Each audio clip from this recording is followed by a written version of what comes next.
اهلا بيكم يا جماعه معايا في تاني حلقه من برنامج نقطه التحول. واحنا باذن الله النهارده هنتكلم على طبيعه مرض الادمان. الحلقه الماضيه احنا اتكلمنا على دلائل مرض الادمان. وجالي سؤال بعد الحلقه من احد المتابعين: طب لو انا عندي حد عنده دلائل الادمان، ازاي اعرف اتعامل معاه، او ما هي طبيعه مرض الادمان؟ وده اللي احنا هنشرحه في الحلقه دي. طبيعه مرض الادمان هو مرض اعتمادي. بمعنى ايه مرض اعتمادي؟ ان الشخص المدمن بيعتمد كلية وجزئية على المواد المخدرة او المواد الكحولية، اي انه بيعتمد عليه اعتماد عقلي وجسدي وروحي واعتماد ذاتي. طبيعة مرض الادمان بتصيب 3 حاجات في جسم الانسان: العقل والجسد والروح. وبيختلف عن باقي الامراض. اي مرض اخر بيصيب حاجة معينة، يعني مثلا مريض السكر البنكرياس بتاعه بيكون متوقف عن العمل، مريض الكلى بتكون الكلى متوقفة عن العمل، يعني حاجة قصاد حاجة. لكن مرض الإدمان بيضرب 3 حاجات مهمة في جسم الإنسان، زي ما احنا قلنا اللي هو مرض اعتمادي بيضرب العقل والجسد والروح. طب ازاي بيشتغل؟ أول حاجة بيدمرها هي العقل. بيخلي دايما الشخص المدمن عقله في حالة من التشويش وحالة ما بيقدرش يفكر فيها. ليه؟ لأن المواد المخدرة أو المواد الكحولية بتغير كيمياء المخ، وأيضا بتأثر على النواقل العصبية في المخ، وبالتالي بتضرب مراكز التفكير في عقل الشخص المصاب بمرض الإدمان. ده بيؤدي اللي هو بيكون عاجز عن اتخاذ أي قرار، وعقله دايما مشوش وفي حالة من الحيرة، ما بيقدرش يفكر. عشان كده بنقول اللي هو مرض عقلي. طب تاني حاجة في مرض الإدمان يعني بيعملها في جسم الإنسان، إن جسم الإنسان بيبتدي هو كمان يصاب بالهزال والخمول والكسل. ليه؟ لأن مدمن المواد المخدرة سواء الكحولية أو المخدرات بحد ذاتها بيحصل له أحب التغيرات في الجسم، منها لا إما بيكون عنده حالة من الأرق، لا إما بينام كتير، لا إما ما بياكلش. فبالتالي الجسد نفسه بيبتدي يتعب، وممكن يصاب بعدة أمراض، منها ارتفاع ضغط الدم، ممكن الكلى تبوظ لو هو مدمن مواد كحولية، ممكن الكبد يبوظ. يعني الجسم نفسه بيبتدي يخرب بسبب تعاطيه للمخدرات، وبيكون شكله غريب. يعني دايما هتلاقي الشخص المصاب بمرض الإدمان شخص قليل الوزن، شخص غير مهندم. ليه؟ لأن الجسم بتاعه بدأ هو كمان ينهج بسبب تعاطيه للمخدرات. والجزء الثالث في مرض الإدمان وهو إنه مرض روحي. وحتى المرض يعني حتى ما الإدمان بيدخل جسم الإنسان وبيسيب الروح بتاعته، دي مرحلة بتتعدى مرحلة الإدمان. ليه؟ لأن الشخص المدمن بيكون عايش دايما في حالة عدم رضا عن حياته، ومهما كان عنده نجاحات في حياته فهو عنده عدم رضا عن هذه النجاحات. ليه؟ لأن الإدمان بوظ روحه، خلى روحه في حالة خواء وفراغ، حتى بيصل بيه بعض الأحيان إن علاقته بتنقطع بخالقه، سواء كان مسلم أو مسيحي. بيبتدي علاقته بربنا تبوظ، يعني الروحانيات اللي بينه وبين ربنا بتبوظ. ليه؟ لأن مرض الإدمان ضرب حتى الحتة دي عند الإنسان. يبقى مرض الإدمان بيصيب 3 أشياء في جسم الإنسان: العقل والجسد والروح. وفي جوانب لمرض الإدمان ده دايما بتبقى مصاحبة للمرض. أول حاجة معانا اللي هو بيكون عنده عدم أمانة. يعني إيه عدم أمانة؟ يعني شخص دايما بيكذب، شخص دايما بيسرق، ما ينفعش نأتمنه على حاجة. يعني مثلا لو هنعين عنده حاجة ونقول له دي أمانة عندك، ما ينفعش، لأنه في الأغلب هياخدها.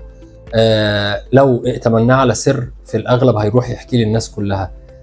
ليه؟ لأنه هو أصلا شخص غير مؤتمن على حياته، والدليل اللي هو بيتعاطى المواد المخدرة والمواد الكحولية، يعني بيخرب جسمه. فشخص ما عندوش أمانة حتى على نفسه، بالتالي هيكون عنده أمانة إزاي مع الناس المحيطة حواليه؟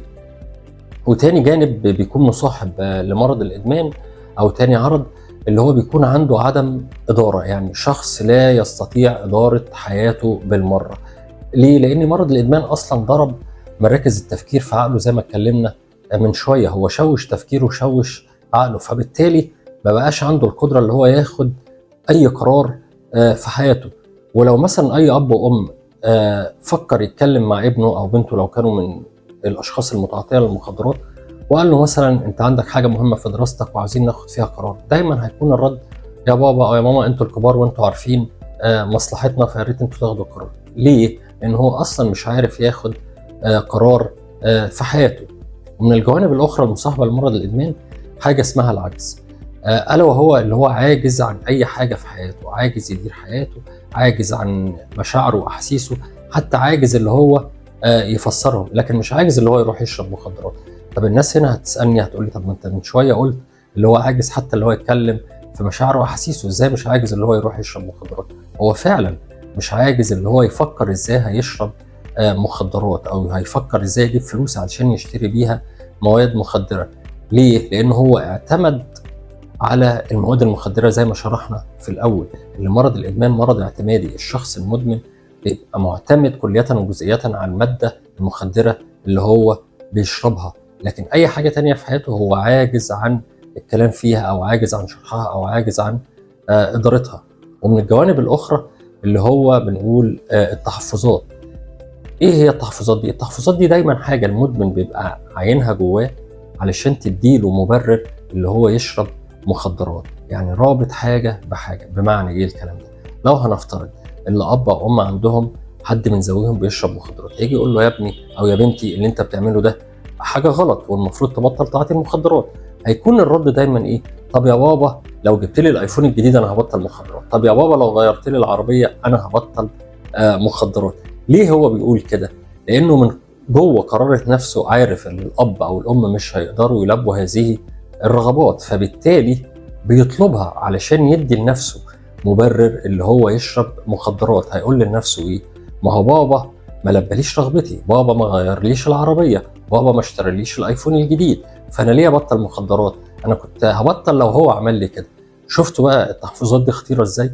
اللي الشخص المدمن دايما بيبقى عاين حاجه جواه عشان تديله مبرر اللي هو يفضل يتعاطى المخدرات.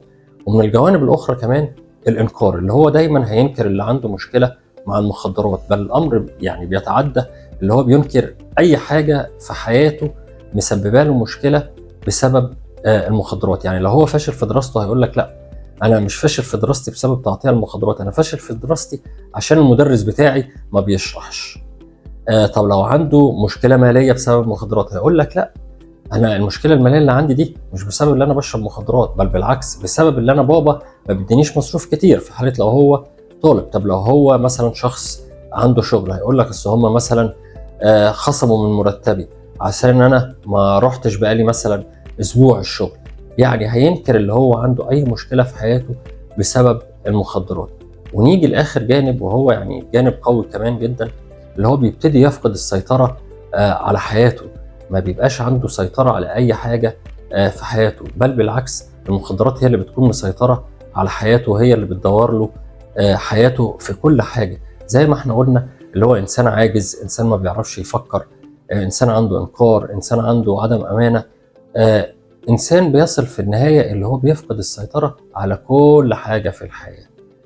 ليه؟ لانه ادمن المواد المخدره، اعتمد على المواد المخدره اللي هي تدير له حياته. وفي النهايه يا جماعه انا عاوز بس اقول لكم حاجه، مرض الادمان مرض قوي، مرض شرس، لكن مع الدعم والتوجيه بيتم السيطره عليه زيه زي اي مرض في الدنيا.